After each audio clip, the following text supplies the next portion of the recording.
Hey everyone, welcome back. This week we're gonna cover tech conferences. So it's been a really long year. Everyone sort of had to adjust to virtual events and even trying to figure out how to connect digitally. I thought it'd be kind of interesting to review the year and talk about what it was like submitting to conference calls for papers and even being a part of those events. So CFPs come from traditional academia nomenclature, where if you wanted to publish a piece of work or verify any of your research findings, you'd actually submit a piece of paper specifying the details of those findings.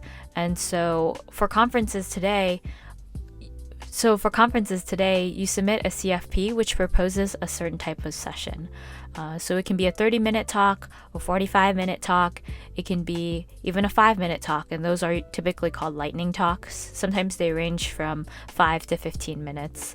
But there are a couple of different format sessions, and typically when you write for any call for paper, you just want to build an abstract, some session ideas to give anyone who's reviewing that call for paper a good idea about your session. So I thought it would be interesting to sit and review the abstracts that I've written for conferences this year. So at the start of the year, which was in January, I wrote a conference talk to open source software conference by O'Reilly. And it was going to be an in-person event in Portland later in the year, and really just sharing mind share around open source. So when I wrote this submission, they had actually asked for quite a bit of information. They had a little bit of an elevator speech, an abstract, and then of course your bio and information as a speaker. So I typically always center my ideas around the abstract. So you can take a look here that I typically start at a very kind of neutral outlook on the state of whatever industry or topic that's being discussed for that conference. This conference was around software development and how it's accelerating. So they wanted to cover everything related, everything across the software spectrum about how to make things work for you. And so the topic that I had decided to talk about was software delivery. And so I always started off with something very clean and general and neutral about the industry today. So something like software delivery is a challenge today, even though it's a priority for every organization because they want to deliver value, something like that. And then I jump a little bit into the topic in particular. So here I talked about continuous delivery, what it was, what is the goal, and then I end with something that I end with the takeaways. So every takeaways. So every every attendee can expect to learn these aspects of software delivery. And then I end with all of the takeaways. So any attendee joining the session will learn 1, 2, 3 things about software delivery, and these are the fundamentals. So that's typically how I structure my abstracts, and then I'll write typically a elevator speech pitch, which is like a shortened version of the abstract, typically 160 characters, 200 characters, tweet sized summary about the session. So that's typically just a subset of my abstract, or if I come up with like a catchier way to word something, I'll sneak that in there. And then your bio is your bio. You just want to start off with who you are, what is your role, and then you can go into any relevant expertise that you have in the area. So something that I mentioned was, I enjoy sharing best practices around software delivery. Before that, I was a consultant, so that was my background, and I just enjoy, I enjoy getting certifications and training and blogging about self-development, something like that. It's simple, it's clean, it gives people a good idea of who you are, where you've been, and why you're someone who is speaking on the subject. So this talk was accepted. The conference is unfortunately canceled now. So I didn't get to deliver this, but I was proud of this. This was something I had written earlier in the year and heard back from in about 2 months. Typically, you'll submit something and the runway is about 2 months. If you get it earlier, awesome, but I would say like anywhere from a month to 2 months is typically what you would expect in terms of getting feedback. So you do get quite a bit of time in between writing and submitting to CFPs. So that's just a heads up. All right, so my second submission and post that I had written came in February, and this was me trying to target specific interest groups and actually interests around, what role does observability and verification play in software delivery. So it was still in the software delivery realm, but it also extended to specific interest groups around observability, tracing, monitoring, the shebang. And so I had written one sort of around the time when OpenTelemetry had released an additional beta. So, or maybe the first beta, actually. So this was around March, was when I had spoken at the conference, but this was accepted, and I had written a couple blog posts to get sort of a good sense about the topic and what was going on in the field and how the concepts would kind of mesh well together, because that's always something interesting, is like you're taking your past experiences with one technology and then bringing it into another area or field of interest. And so you always just kind of want to think about how those two things actually mesh well together and how you want to structure content. And that's something we can discuss more in detail, is what happens when you are kind of talking about seemingly two disjoint subjects, even if they're and maybe it's not clear in your brain like how those two things come together, even though they may be related to even your audience and anyone else who's interested in the topic. So now we're on our third abstract or call for paper submission, and this one ended up going a few places because it was around the March timeframe and things were getting canceled, and I think I knew that intrinsically, and so I was actually tweaking this quite a bit throughout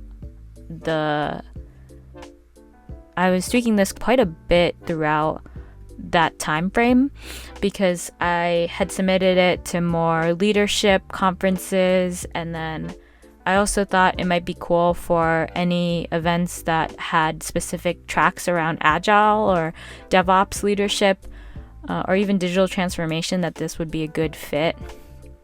And so this actually ended up going to Spring 1 and getting accepted. But yeah, this one is particularly around targeting digital transformations, DevOps, kind of like ensuring that you can focus on the outcomes and deliver value as a leader through DevOps, through a DevOps mentality, through building culture, and of course like the practices as well. So I have a shorter version of my bio now. This one's a little bit long, but I included some more expertise around how previously I had facilitated different exercises and practices that helped in my previous role other people. So that's a little bit more about this abstract. I guess in general, I try to keep my abstracts 1 to 2 paragraphs. I've seen people put bullet points and takeaways for their abstracts. There's no golden formula. It's just my abstracts tend to follow a similar pattern because that's just my style.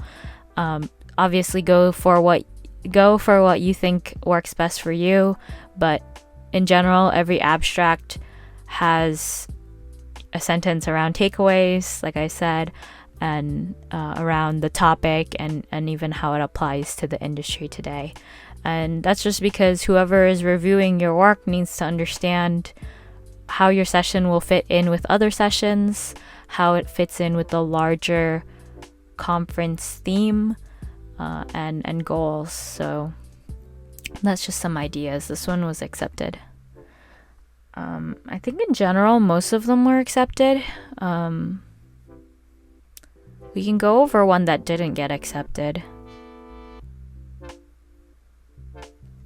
So a topic that didn't get accepted, I wrote in May, and it was around automated enterprise governance and how to build governance and trust through your CI/CD pipeline or through software delivery.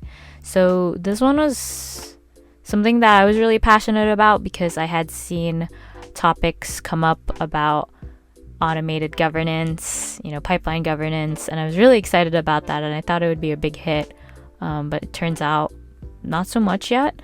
And so I had submitted this to DevOps World 2020, and that one was rejected. I think I might have submitted it to Spring One as well, but I know I had gotten another session accepted fairly quickly, and so the chances of me having a second session it typically doesn't happen, or I wouldn't expect it to. Especially not for larger conferences where it's important to get different voices out there. So that's an example of one. But in the future, it might have been the title. To be honest, I could have just said building trust or building confidence through CI/CD pipelines. That might have probably boded a little bit well, especially because it's a topic that people understand intrinsically, but it hasn't quite caught on yet, I think. So that's something to think about, is like, if something doesn't get accepted, see where you can tweak it, kind of, test it out, talk to people about your topic. Usually you can tell if people understand it or not. If I went up to someone and just started talking about enterprise governance or automated governance, they may not have a good idea about what it's about until I give them more details. So it might have just been the title at that point. No harm, no foul. To be honest, a couple of them went into the ether. So like I wrote one in February here around design sprints and creating solutions that matter quickly. And it was just basically going to give the best practices and tips around running design sprints. And like, you have a short amount of time, but you need to be able to get a deliverable out quickly and have a good idea about the requirements and what you're going to build, that kind of thing, across a whole team, right? So I submitted this one somewhere, and I'm not too sure where. It might have gone to a couple of Agile conferences, but to be honest, around the February and March timeframe, conferences dropped out very quickly, and I definitely lost track of rejections and whatnots. So typically, I would say that your title and your first sentence in your abstract can be fairly creative if you want. You can tell a story, you can wrap it into some type of saying or other things like that, and I've seen people do really creative things with their titles as well. I just tried to keep mine a little less static.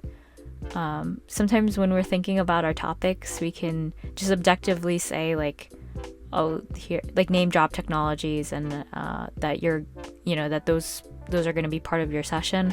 But I think crafting a nice title around a nice title or a story around your content can really make a big difference, especially for polish. And so that's something I'm still working on, but I know that I've seen it work really well for other speakers. And if you ever need motivation, just know that a lot of the agendas for conference talks are published online, so you can always look at old abstracts, things that were accepted, to get a good idea about how you want to format and structure your content. That's not to say that you pull the same words or the same style, but just being able to structure things just like you would your paragraphs or your sentence, pretty much structuring anything else, just getting inspiration about, what has worked well in the past. And for the first couple years that I was writing abstracts and submitting to conferences, I would always go to the conference page and look up past sessions that were accepted to see what the barrier of entry would be and what the standard would be. So I highly recommend that if you're going for bigger conferences. Of course, there are newer and smaller conferences, community-driven conferences that don't have as much history or don't have any history, but it'll give you a good idea about how you want to build your content and structure it. So actually in March as well, I was invited to speak at ONUG, and they had a digital conference or virtual event, and they had actually invited me to speak on a few panels. So panels are pretty different. Typically the conference will do the work of proposing a panel session, or someone will do it, but they'll invite additional people to speak on the panel. And so if you're invited to speak on the panel or you're part of that process, you don't have to typically put in as much work to constructing an abstract and the session details, especially if you're not moderating or proposing the session. It's just as easy as coming online or in person to speak whatever topic of interest happens to be. And so here are a couple of additional examples of abstracts for sessions. And you can typically see that the structure fits similar to my style. This is not something that I wrote, but you can see that they have a very general comment.